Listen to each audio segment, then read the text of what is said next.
C'est un projet qui s'appelait au départ Un auteur, une ville, c'est-à-dire un auteur, donc en l'occurrence moi, je devais proposer à la ville de Fontenay un thème et j'ai proposé le thème du travail. J'ai proposé de travailler sur le travail, c'est-à-dire comment le travail évolue, qu'est-ce que le travail de nos jours, est-ce qu'on a, on a un travail fixe, on a un travail précaire, on a un travail intérimaire, enfin toutes ces notions de travail et surtout comment l'évolution du travail dans la vie des gens, comment ça change leur vie amoureuse, sexuelle, familiale, voilà, toutes les incidences sur la vie.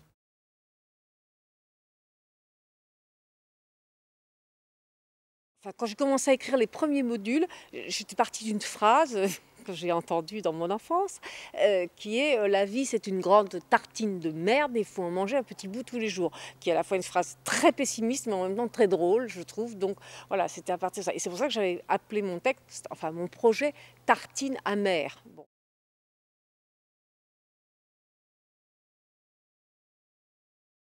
J'ai proposé ce projet au service culturel de la ville et il y a eu un rebondissement très agréable de la part du service culturel et voilà, on m'a présenté une série de gens, de familles où j'allais faire ce qu'on a appelé auteur à domicile. C'est-à-dire que j'avais écrit des petits modules comme ça sur les notions de travail, sur le père, la mère, les enfants, le docteur, enfin plein de petites scénettes, des petits modules. Et je suis allée chez les gens pendant 1 an et demi, je suis allée chez les gens lire ces petits modules et surtout voir un peu la réaction des gens à ces modules, à ces propositions d'écrivains. Donc si vous voulez, c'est pas aller chercher la parole des gens, mais c'est au contraire arriver en tant qu'artiste avec ma parole d'artiste et voir comment les gens réagissent à cette parole. Et après, il y a eu interaction entre ma parole et la leur.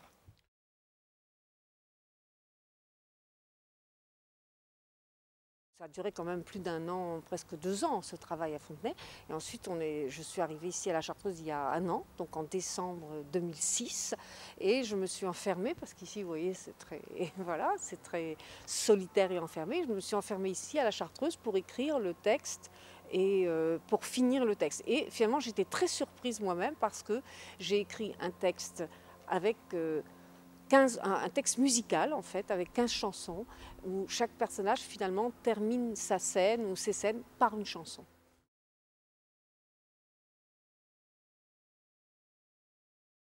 Écoutez, c'est l'histoire d'une famille et il y a, disons, un événement au début qui sous-tend toute la pièce et un événement final vers lequel on tend aussi.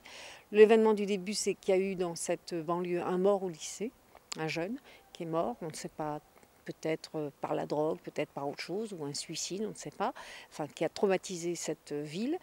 Et dans cette famille, il y a un événement qui arrive, c'est l'anniversaire de la mamita et tout le monde va se concentrer pour essayer de faire un anniversaire à la mamie et avec toutes les origines conjuguées de cette famille, c'est-à-dire les origines méditerranéennes surtout, venant d'Espagne, d'Argentine, de Roumanie.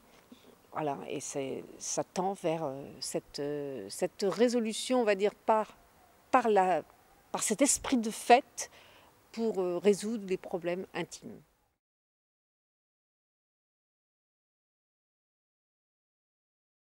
Les chansons, c'est une façon pour les personnages d'exprimer autre chose que ce qui est exprimé par la parole dans les scènes. C'est-à-dire, c'est l'intime du personnage, c'est le non-dit, c'est ce que le personnage ne peut pas exprimer. Finalement, il prend la voix de la musique pour dire son intimité la plus profonde.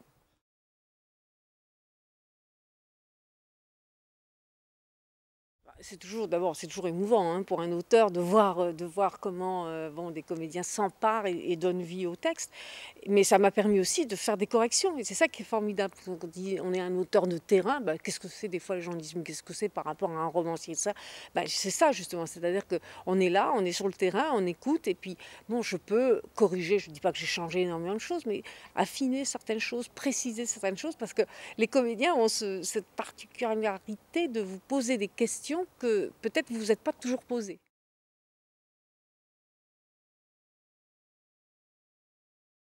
L'amour, c'est un boulot de tous les jours. Voilà, c'est une phrase que j'ai trouvée dans un film d'ailleurs sud-américain de Solanas, un film qui s'appelle El Sur, on traduit le Sud. Voilà. Et c'est, je trouve, une très belle phrase parce qu'elle elle résume effectivement que la construction, peut-être que justement actuellement on est dans toute la consommation vite fait, la passion, et puis voilà, là on se rend compte que la construction, bah, c'est quelque chose de tous les jours, et que l'amour aussi, ça se construit comme le reste, et ça se construit au jour le jour. Et ça, on le voit très bien dans le texte, mais aussi dans le rapport des comédiens qu'on a choisi. Là, c'est superbe. On voit très bien comment le couple se consolide et se construit à chaque instant. Et c'est pas je t'ai trouvé une fois, puis ça y est. Non, c'est devant chaque problème de la vie, on se construit chaque jour.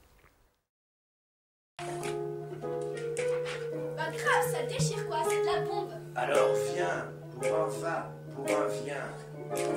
Pour un va-et-vient amoureux, la musique dans mes bras chaleureux, c'est le bonheur. ça me convient. Que je suis alors chômeur, je suis intérimaire.